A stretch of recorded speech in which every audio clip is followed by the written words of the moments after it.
Buenas tardes, mi nombre es Glenny. Bonsoir, non, c'est Glenny.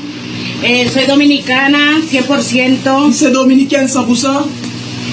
Les quiero decir que yo soy una persona, no soy ni dominicana ni haitiana, soy humana. Moi, je dis nous, moi c'est un monde, moi pas dominicain, moi pas haïtien, moi c'est humain. Y yo quiero que Haití salga adelante, que luche. Y públicamente yo le pido perdón por la República Dominicana. Moi, je veux Haïti avancer.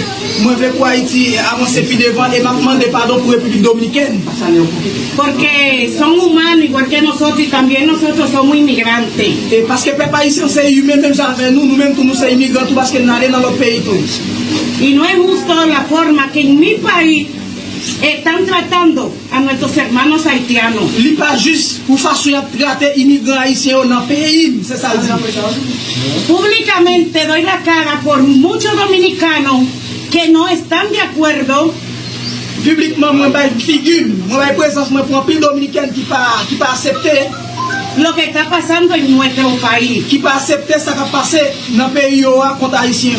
Eso da vergüenza y tristeza. Ça fait honte et tristesse. Lo que está pasando. Ça qui a passé dans le pays, dans la République dominicaine. Yo quiero, y hablo por los otros demás dominicanos, que Haití salga adelante, que luche, que se unan.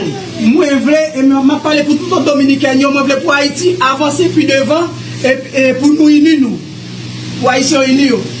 Y yo voy de acuerdo con la revolución de Guy Philippe. Moi, ¡Que viva Guy Philippe! Moi, accepté avec la révolution Guy Philippe là, il m'a dit vive Guy Philippe. Esas son mis palabras para ustedes, mis hermanos haitianos. Ça, c'est parole pour nous, frères haïtiens.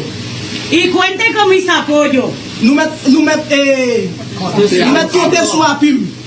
Muchas gracias. Esas son mis palabras para ustedes. Merci, ça, c'est parole pour nous.